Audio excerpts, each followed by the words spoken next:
ilmu dan zikir. Kelebihan Al-Quran. Saidina Abu Umamah Bahili radhiyallahu anhu berkata, saya telah mendengar Rasulullah sallallahu alaihi wasallam bersabda, bacalah Al-Quran kerana ia akan datang pada hari kiamat sebagai pemberi syafaat kepada pembacanya. Ambil beratlah untuk membaca dua surah yang bercahaya, yakni surah Al-Baqarah dan Ali Imran, kerana kedua-duanya akan datang pada hari kiamat seumpama dua kumpulan awan ataupun dua naungan ataupun seperti dua kumpulan burung yang berterbangan dalam barisan. Kedua-duanya akan memberi syafaat kepada pembacanya. Khususnya, bacalah surah Al-Baqarah kerana membacanya, mengingatinya serta memahaminya menyebabkan keberkatan. Meninggalkannya merupakan sebab kerugian dan penyesalan. Orang-orang yang batil tidak boleh mengambil faedah daripada surah tersebut. Hadrat Muawiyah bin Salam rahmatullah alaih berkata, telah sampai kepada saya bahawa yang dimaksudkan dengan orang yang batil ialah tukang sihir, yakni sihir daripada tukang sihir tidak akan memberi kesan kepada orang-orang yang selalu membaca surah Al-Baqarah. Riwayat Muslim. Ulangan hadis. Saidina Abu Umamah Bahili radhiyallahu anhu berkata, saya telah mendengar Rasulullah sallallahu alaihi wasallam bersabda, bacalah Al-Quran kerana ia akan datang pada hari kiamat sebagai pemberi syafaat kepada pembacanya. Ambil beratlah untuk membaca dua surah yang bercahaya, yakni surah Al-Baqarah dan Ali Imran, kerana kedua-duanya akan datang pada hari kiamat seumpama dua kumpulan awan ataupun dua naungan ataupun seperti dua kumpulan burung yang berterbangan dalam barisan. Kedua-duanya akan memberi syafaat kepada pembacanya. Khususnya, bacalah surah Al-Baqarah kerana membacanya, mengingatinya serta memahaminya menyebabkan keberkatan. Meninggalkannya merupakan sebab kerugian dan penyesalan. Orang-orang yang batil tidak boleh mengambil faedah daripada surah tersebut. Hadrat Muawiyah bin Salam rahmatullah alaih berkata, telah sampai kepada saya bahawa yang dimaksudkan dengan orang yang batil ialah tukang sihir, yakni sihir daripada tukang sihir tidak akan memberi kesan kepada orang-orang yang selalu membaca surah Al-Baqarah. Riwayat Muslim. Saidina Ma'qil bin Yasar radhiyallahu anhu meriwayatkan bahawa Rasulullah sallallahu alaihi wasallam bersabda, puncak yakni bahagian yang tertinggi bagi Al-Quran ialah surah Al-Baqarah. Sebanyak 80 malaikat turun bersama setiap ayatnya. Ayat kursi telah dikeluarkan daripada bahagian bawah Arash, yakni ia telah turun daripada khazanah Allah Subhanahu wa taala yang khusus. Kemudian ia telah digabungkan dengan surah Al-Baqarah. Sementara surah Yasin ialah jantung Al-Quran. Sesiapa yang membaca surah Yasin untuk keredaan Allah Subhanahu wa taala dan untuk akhirat, maka pasti dia akan diampunkan. Oleh itu, bacalah surah Yasin itu di sisi orang-orang yang hampir meninggal dunia daripada kalangan kamu, supaya rohnya mudah keluar. Riwayat Musnad Ahmad. Keterangan. Surah Al-Baqarah dikatakan sebagai puncak Al-Quran dalam hadis di atas ialah kerana dalam surah ini diterangkan asas-asas Islam, akidah dan hukum hakam Islam secara mendalam. Keterangan sedemikian tidak ada dalam surah-surah lain. Ma'riful hadis. Ulangan hadis. Saidina Ma'qil bin Yasar radhiyallahu anhu meriwayatkan bahawa Rasulullah sallallahu alaihi wasallam bersabda, puncak yakni bahagian yang tertinggi bagi Al-Quran ialah surah Al-Baqarah. Sebanyak 80 malaikat turun bersama setiap ayatnya.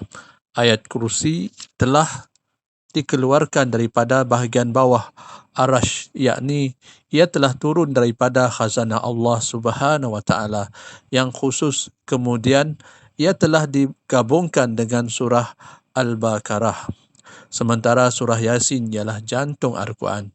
Sesiapa yang membaca surah Yasin untuk keredaan Allah Subhanahu wa taala dan untuk akhirat, maka pasti dia akan diampunkan. Oleh itu, bacalah surah Yasin itu di sisi orang-orang yang hampir meninggal dunia daripada kalangan kamu, supaya rohnya mudah keluar. Riwayat Musnad Ahmad. Keterangan: Surah Al-Baqarah dikatakan sebagai puncak Al-Quran dalam hadis di atas ialah kerana dalam surah ini diterangkan asas-asas Islam, akidah dan hukum hakam Islam secara mendalam. Keterangan sedemikian tidak ada dalam surah-surah lain. Ma'riful Hadis. Sayyidina Abu Sa'id Khudri radhiyallahu anhu berkata bahawa Rasulullah sallallahu alaihi wasallam bersabda, sesiapa yang membaca surah Al-Kahfi dengan menunaikan sebutan huruf-huruf yang betul sebagaimana ia diturunkan, maka surah itu akan menjadi nur untuk pembacanya pada hari kiamat dari tempat tinggalnya sehingga ke Mekah. Sesiapa yang membaca 10 ayat terakhir daripada surah ini dan kemudian Dajjal keluar, maka Dajjal tidak akan dapat menguasainya. Riwayat Mustadrak Hakim. Ulangan hadis. Sayyidina Abu Sa'id Khudri radhiyallahu anhu berkata bahawa Rasulullah sallallahu alaihi wasallam bersabda, sesiapa yang membaca surah Al-Kahfi dengan menunaikan sebutan huruf-huruf yang betul sebagaimana ia diturunkan, maka surah itu akan menjadi nur untuk pembacanya pada hari kiamat dari tempat tinggalnya sehingga ke Mekah. Sesiapa yang membaca 10 ayat terakhir daripada surah ini dan kemudian Dajjal keluar, maka Dajjal tidak akan dapat menguasainya. Riwayat Mustadrak Hakim.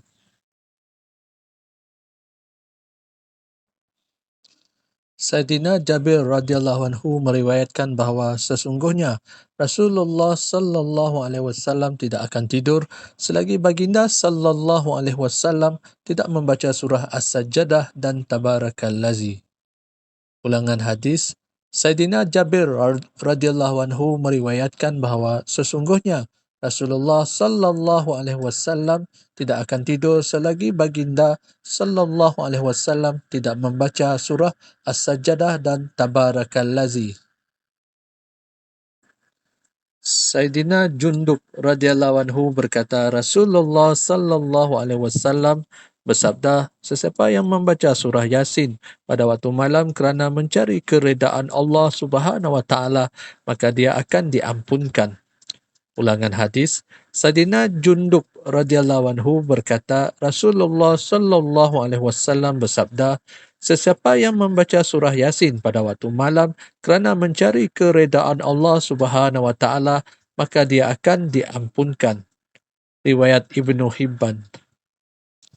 Sayyidina Abu Hurairah radhiyallahu anhu meriwayatkan bahawa Nabi sallallahu alaihi wasallam bersabda, dalam Al-Quran ada satu surah yang mengandungi 30 ayat yang akan terus-menerus memberi syafaat kepada seseorang yang selalu membacanya sehinggalah orang itu diampunkan. Surah itu ialah surah Tabarakallazi. Riwayat Tirmizi. Ulangan hadis. Sayyidina Abu Hurairah radhiyallahu anhu meriwayatkan bahawa Nabi sallallahu alaihi wasallam bersabda, dalam Al-Quran ada satu surah yang mengandungi 30 ayat yang akan terus-menerus memberi syafaat kepada seseorang yang selalu membacanya sehinggalah orang itu diampunkan. Surah itu ialah surah Tabarakallazi. Riwayat Tirmizi.